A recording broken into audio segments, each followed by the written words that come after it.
시청자 여러분 안녕하십니까. 4월 7일 시사정담 시작하겠습니다. 시청자 여러분, 심판의 날이 밝았습니다. 오늘 재보선 결과가 어떻게 나오느냐에 따라서 여야 정치권은 물론 내년 대선판도 나아가 나라의 미래가 달려있다고 생각합니다. 이종근 전 데일리안 편집국장님과 오늘 치러지는 재보선 전망과 잠룡들의 앞날 점검해 보도록 하겠습니다. 이 국장님. 네, 안녕하십니까. 오늘 아침부터 6시죠? 6시부터 투표가 진행돼서 오후 8시까지 네. 재보선 투표, 본투표가 이루어지고 있는데요. 지난 2, 3일에 있었던 사전투표율은 20.54%로 네. 사전투표율 사상 최고치를 기록했죠. 네네. 지금 뭐 순조롭게 투표가 진행되고 있습니까? 네. 상황이 어떤가요? 네, 그렇습니다. 지금 매 시간마다 선관위에서 집계를 하고 있고요. 예. 6시부터 아주 순조롭게 지금 투표를 하고 있고, 현재 뭐 지금도 뭐 이게 녹화 방송이라서 뭐 정확한 시점에 어떻게 말씀을 드릴 수는 없지만 지금 본투표의 상황, 집계되는 상황은 지난 21대 총선이나 혹은 지난 지방선거 혹은 지난 재보궐보다는 조금 더디게 진행되고 있다. 조금 지켜봐야 되겠지만 어찌됐든 지금 오전 상황만 말씀을 드리면 현재까지는 조금 낮은 수치, 그러니까 투표율이 뭐 큰 미세한 차이긴 하지만 그렇게 높지는 않은 상황으로 보여집니다. 각 당에서는 예상 투표율 지금 네. 50%가 넘느냐, 네. 이게 상당히 중요한 관건으로 그렇습니다. 생각하고 있고, 그렇습니다. 뭐 여야가 지지층을 총 동원하는 그런 상황인데요. 네. 사전 투표율 20.54%에 오늘 본투표를 합해서 50% 이상은 네. 넘어서야만이 야권으로서 좀 유리하다는 그런 상황인가요? 어느 쪽이 더 유리하나요? 아니, 이게 완전히 바뀌었어요. 진짜. 왜냐하면, 진짜 정치부 기자 생활을 진짜 오래 하셨지만, 사실 투표율을 올리려고 하는 건 언제나 민주당 계열 정당이었어요. 그렇죠. 예, 그래서, 왜냐하면 투표를 잘 안 하는 세대가 20대. 예. 뭐 30대였는데 그 세대가 원래 고정 지지층이었기 때문에 투표를 열성적으로 하는 5, 60대는 보수 정당 계열을 원래 이렇게 지지를 하고, 그래서 투표율을 언제나 높이려고 인증샷도 하고 투표 독려하고 뭐 그게 놀이처럼 하지 않았습니까? 예, 그런데 그랬었죠. 지금 최근에는 이 민주당 계열 정당이 그런 인증샷 놀이를 안 해요. 예. 투표율 독려를 잘 안 합니다. 즉 이번 선거는 특히나 평일날 치러지는 보궐선거이기 때문에 이 투표율이 낮아질 수밖에 없고, 또 집권 여당인 민주당 입장에서는 진짜 조직 총동원령을 내렸어요. 제가 취재한 바에 따르면 역대 어떤 선거보다 정말 모든 걸 다 동원하라라는 당 지시가 내려졌다. 그래서 실제로 이 세포 단위의 어떤 당원들이 굉장히 놀랬다. 어떻게 이렇게 매일같이 전화 오고 독려를 하는지 모르겠다랄 정도로 총동원령을 내렸거든요. 그럼 조직은 무조건 나온다고 치더라도, 그러니까 이 새롭게 이 국민의힘 보수 정당 쪽에서는 새롭게 20, 30대를 더 끌어들여서 투표율을 높여야만이 조직표를 이길 수 있다. 그러니까 네. 거꾸로 됐죠. 지금은 보수 정당이 투표율 좀 어떻게 하면 높일 수밖에 없지 않느냐. 50%를 상회하면 우리 쪽에 유리하다라는 해석을 하고 있고, 이쪽 진보 쪽에서는 우리는 조직으로 일단 갈 거니까 투표율이 좀 낮으면 우리가 유리한 게 아니냐. 뭐 거꾸로 된 상황입니다. 민주당 같은 경우는 당 조직 그런 것도 어마어마합니다만은 사실은 박원순 시장 때부터 시민단체라든가 관련한 여러 가지 친여 성향의 조직들을 엄청나게 만들어 놨거든요. 그렇죠. 그런 조직들도 아마 이번에 총동원령이 내려졌지 않겠느냐. 네. 그만큼 이번 재보선 결과가 네. 앞으로 전국에 미칠 영향이 네. 그리고 내년 대선까지 감안한다면은 사활을 걸 수밖에 없는 그런 상황이 아닌가 보여지는데, 어제 이낙연 민주당 상임선대위원장이죠. 네네. 뭐 3% 박빙이다 뭐 네. 이렇게 얘기하고, 지난 총선 때 네. 찍었던 사람들 70%만 나오면 이긴다 뭐 네. 이렇게 얘기를 했는데. 네, 그렇죠. 그러니까 이것도 좀 눈여겨보셔야 될 게 집권 여당의 선대위원장이 박빙이다라고 이야기하는 건 쉽지 않은 선거다라는 걸 자인하고 있는 거 아닙니까? 어느 정도는 지금 이기고 있으니까 더 나아주십시오가 아니라 우리 지금 박빙이니까 절박하다 이런 뜻으로 좀 받아들입니다. 그렇죠. 예. 물론 이게 언더덕 효과일 수도 있지만 그럼에도 불구하고 사실상 위기 상황이다라는 거를 인지하고 있다라는 게 느껴지고요. 일관되게 사실 한 일주일 제가 알기에는 지금으로부터 한 일주일 전부터 이런 어떤 기조로 계속 가고 있는 것 같고요. 거꾸로 국민의힘 쪽에서는 약간 목소리가 다릅니다.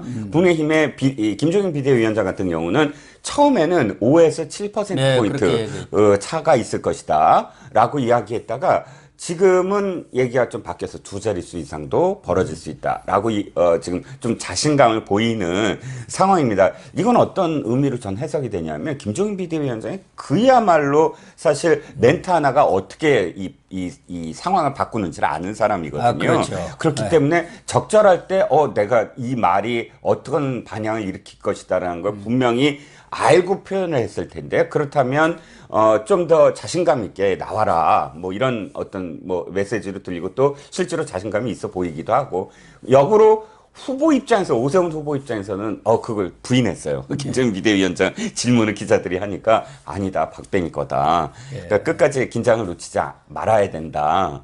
뭐 이런 그런 의미로 받아들여지고요.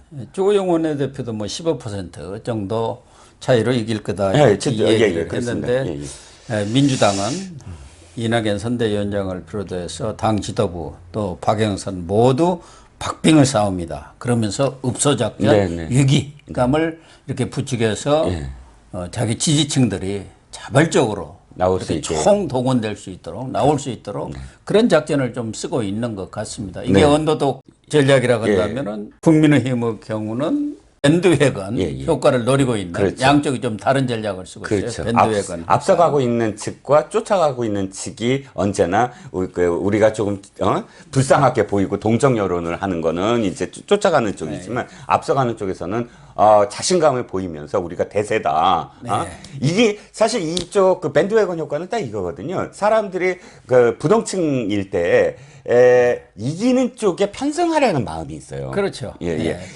자기가 되는데 내가 지는 쪽에 하면 나는 패배자가 되잖아요. 그러니까 이기는 쪽에 편승하는 마음을 부추기려고 밴드웨건 효과를 이제 노리는 건데 실제로 밴드웨건을 하려면 진짜 표차가 좀 벌어져야 가능한데 표차가 뭐 예를 들어 진짜 박빙이다 그러면 사실 위기로 전환시켜야 되거든요. 그러니까 조금 자신감이 있는 어떤 느낌인 건 맞습니다. 각 당이 또 자체 여론조사 기구들을 갖고 있기 때문에 민주연구원이라든가 여의도 연구소 이런 데서도 지금 뭐 깜깜이라고 하지만 여론조사를 안 하는 게 아니고 공표를 안 하는 것뿐이기 때문에 나름대로 확신할 수 있는 그런 자료들을 갖고 있을 거예요. 그런데 이낙연 대표가 뭐 읍소작전도 펴는 것도 있지만 이길 수도 있다. 잘하면 뭐 이렇게 얘기를 한 거 보면은 오늘 선거를 봐야겠습니다만은 자신감을 갖고 있지는 못한 것 아닌가 하는 느낌을 주었습니다. 그런데 이번 선거전을 보면은 이거야말로 네거티브 선거전의 아주 전형이 아닌가. 정책이고 비전이고 박영선이고 오세훈이고는 다 저리 가버리고 생태탕만 남은 것 같아요. 페라가모 구두 알지도 못하는 보통 사람들의 경우 페라가모인지 뭔지 그게 어떤 구두인지도 모르는데 이런 주변적인 얘기로 모든 선거전이 다 집중된 그런 혼탁 선거가 되었지 않습니까? 그 미국에 칼 로브라는 굉장히 유명한 컨설턴트가 있어요. 유명한 선거 전략가죠. 선거 전략가죠. 이 사람이 늘 이야기하는 게 네거티브가 나쁜 게 아니다. 네거티브야말로 이 비대칭 전략 그러니까 이 분리할 때 그것을 역전시킬 수 있는 가장 좋은 어떤 그런 그 무기다라고 늘 강조를 합니다. 그래서 이번 선거도 사실 이게 점화 이론이라고 있습니다. 프라이밍 효과인데, 즉, 이 어떤 것을 집중적으로 부각시킴으로써 사람들에게 기존에 갖고 있었던 것을 잊게 만드는 효과. 이번에 적절하게 지금 어떻게 구사가 되냐면 사람들이 생태탕 그리고 페라가모 여기에 집중시킴으로써 잊어버리는 게 있어요. 뭐냐면 LH. 또 성추행. 성추행. 그리고 또 두 뭐 가지를 지금 잃어버리는 김상조 네. 김상조 그 정책시장 엄청나게 사실 반향이 컸는데 마지막에 박주민까지 누구의 이 가장 불리한 상황들이 사실상 이 뒤덮은 생태탕 페라가모 이 두 가지가 완전히 뒤덮게 만드는 그런 효과가 바로 자기네들이 지금 불리한 어떤 상황 속에서 계속 주입하고 세뇌하고 해서 딴 게 그 안에 들어가 보면 여러 가지 사실들이 있는데 그 사실들을 사람들이 인지하지 않고 생태탕 나쁜 거 거기 있었구나 거기 있었으니까 이건 연루가 됐을 거야 이렇게 되는데 사실 들여다보면 굉장히 분리돼야 될 게 많거든요. 왜냐하면 생태탕 먹든 설렁탕 먹든 측량하러 갔든 안 갔든 그때 당시는 시장이 아니었거든요. 시장 직전이었고 측량이라는 것이 그야말로 이 지구 지정을 받기 위한 측량도 아니었어요. 개인적으로 한 측량이었고. 근데 이런 것들을 되묻는 게 아니라 생태탕 먹으러 갔으니까 나쁜 거야. 이렇게 단순화시켜 갖고 하는 네거티브의 아주 전형을 지금 보여주고 있는 거죠. 그러니까 거짓말 프레임을 씌운 것이죠. 네네. 당초는 셀프 보상으로 그렇죠. 이 프레임을 짰다가 논조가 보니까 달라진 거예요. 아무래도 설득력이 없거든요. 그렇죠. 예. 그러니까 거짓말했다. 근데 뭐 거짓말의 원조야 이 집권 세력 아닙니까? 하도 많아가지고 뭐 너무나 거짓말을 많이 한 정권인데 거짓말 정권이다.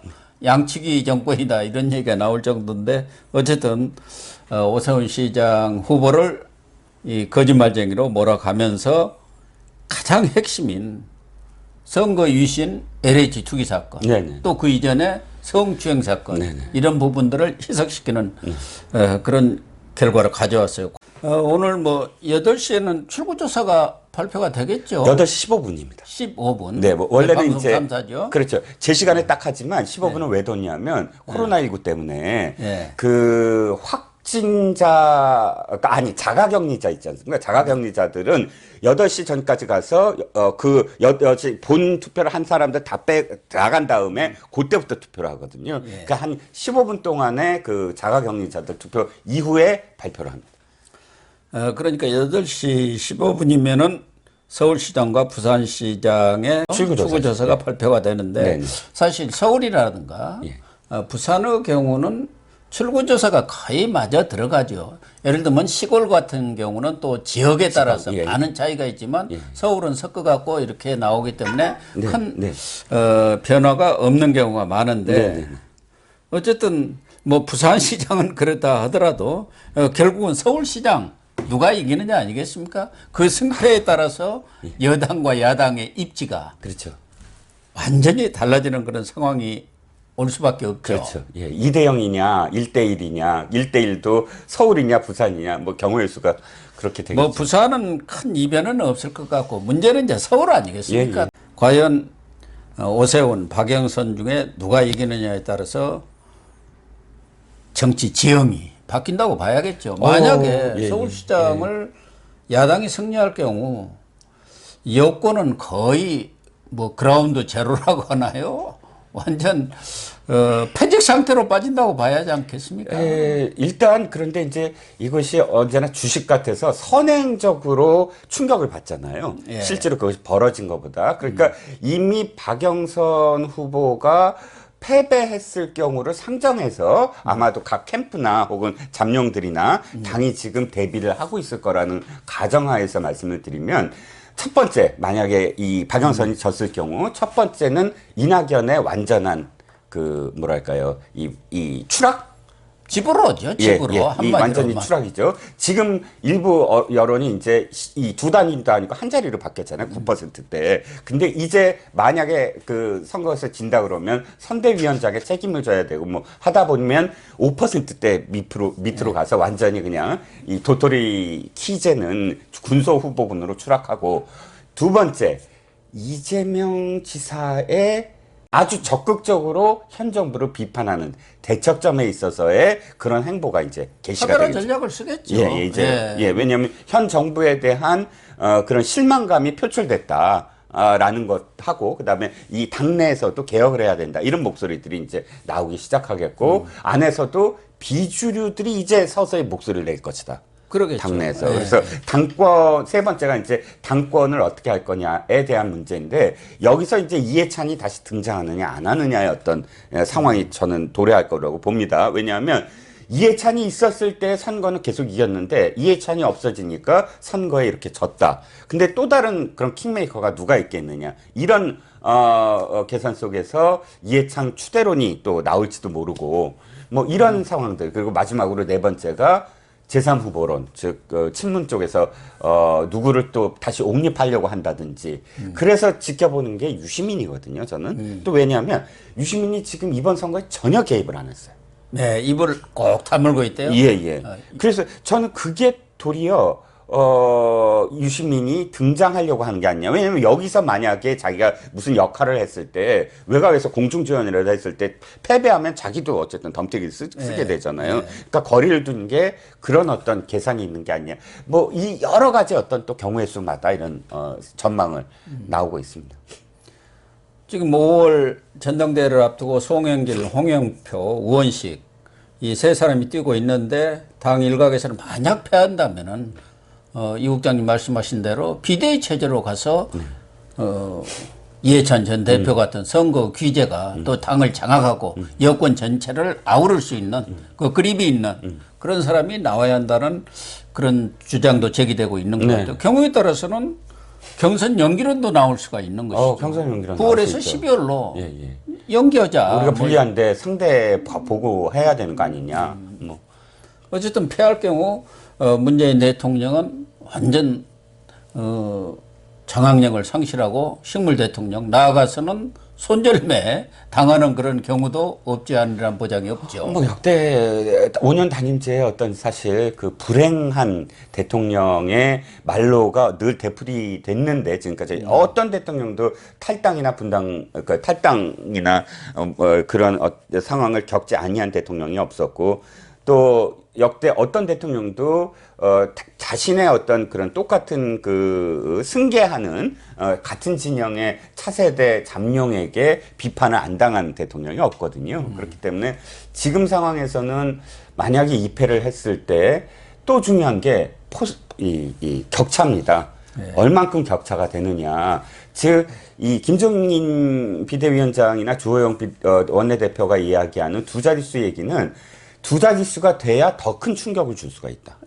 라는 거거든요. 그러니까 이 두 자릿수는 개인, 후보 개인에 대한 지지가 아니라 문재인 정부에 대한 실망감이 이렇게 크다라는 거를 부각시킬 수 있는 어떤 이 상징이니까요. 그런 의미에서 아마 두 자릿수를 얘기하는 것 같고, 저도 격차가 어떻게 됐냐에 따라서도 사실 상처의 크기가 달라질 것 같습니다. 만약에 문재인 대통령이 이 재보선전에서 패한다면은 아마 국면 전환을 기할 별 카드는 없는 것 같아요. 그렇죠. 도쿄올림픽에 기대를 걸었습니다만은 북한도 불참해버린다니까 그 카드도 사라졌고. 저 그거 듣자마자 이 정부 또다시 이제 친일론 해갖고 일본에 막 뭐 죽창가 불러야 죽창가 또 부르는 거 아니냐. 그래야 지지로 오는 거 아니냐. MB가 딱 마지막 5년 차에 독도 갔잖아요. 예. 그런 식으로 또 일본과 한판 붙자 이렇게 또 전환할 것 같다는 생각이 딱 들었습니다. 어쨌든 뭐 문재인 대통령은 정세균 총리가 이 재보선 끝난 뒤에 대선전에 뛰어든다고 했으니까 그걸 기회로 해서 전면적인 당정 개편을 시도할 것이고 경우에 따라서는 개헌론도 이렇게 제기해서 블랙홀을 만들 것 아닌가 하는 그런 관측들도 나오고 있습니다. 아무튼 뭐 야권의 경우 뭐 패배를 하는 경우 그건 뭐 보수 괴멸로 가는 것이고 사실 야권이 내년 대선을 겨냥해서 뭘 할 수 있을까 그런 얘기까지 나오지 않겠나 그러면서도 만약 이긴다 한다면은 지금 이번 이 재보선 과정에서 상당히 열심히 뛴 사람이 안철수고 유승민 전 의원 같아요. 유승민 의원은 또 토론을 잘해가지고 TV에 열심히 나와서 목소리를 내더라고요. 네. 그런 사람들의 목소리가 좀 커지겠죠. 그렇죠. 자, 저는 이제 패배했을 경우와 그러니까 2승했을 경우와 2패했을 경우 국민의힘의 어떤 상황은 2패를 했을 경우는 윤석열의 그런 그 주가가 훨씬 더 오를 겁니다. 그러니까 당이 완전히 와해되는 어떤 상황에서 정계 개편 목소리가 높아지고 그런 상황 속에서의 윤석열의 어떤 그런 영향력 뭐 이런 것들은 훨씬 더 무게 중심이 그쪽으로 갈 가능성이 크고요. 2승을 했을 경우는 당이 중심이 되는 진짜 4패 만에 가장 큰 선거에 그렇죠. 4패 만에 1승 아닙니까? 예. 그리고 4년 만에 저는 큰 뭐 재보궐이긴 하지만 그 큰 선거에서 이겼다라는 당의 자신감 때문에 당으로 구심력이 굉장히 커질 것이다. 그리고 윤석열은 조금 더 호흡을 가다듬고 거리두기를 할 것이다. 이 두 가지가 가장 큰 것이고, 또 한 가지가 이제 아까 말씀하셨던, 이 당이 만약에 이겼을 경우는 당내의 잠룡들이 이제 목소리가 높아질 것이고, 안철수의 행보가 이제 귀추가 주목이 되는 거죠. 와서 당권을 장악할 것인가. 물론 입당은 무조건 할 것 같고요. 당이 지금 만약 이기게 된다면. 아니면, 누군가와 연합하는 당내에서 예를 들어서 당권을 짓는 누군가의 세력과 사실 함께해서 김한길과 안철수가 공동으로 했듯이 그런 파트너십으로 자기는 대권으로 나가고 당권을 진 사람이 자기를 지원할 수 있도록 하는 그 합종 연예인이 보여지는 게 아닌가 싶습니다. 경우에 따라서는 뭐 안철수, 유승민, 홍준표도 또 입당을 복당이죠. 복당이죠. 복당을 예, 해야 하고 윤석열까지 이렇게 한 곳으로 모여가지고 뭐 새롭게 신당을 뭐 범야권 신당을 만들 수도 있는 것이고 그 내에서 경선을 통해서 후보를 뽑는 그런 방안도 있을 수 있겠죠. 근데 지금 김종인 비대위원장은 이번 선거를 자신하고 있고 그러니까 내일 네. 나는 퇴임사를 끝으로 집으로 가겠다. 간다. 하지만 사실 과연 김종인 비대위원장이 정치판에서 완전히 사라지겠느냐. 윤석열 총장과의 뭔가 연대를 통해서 킹메이커로서의 역할을 할 것이다. 그런 얘기도 있고 지금 포스트 김종인을 겨냥해서 정진석, 권영세, 주호영, 김기현, 조경태 네. 이런 분들이 또 5월 당권을 겨냥해서 물밑 움직임을 활발히 펴고 있는 것으로 이렇게 알려져 있거든요. 네.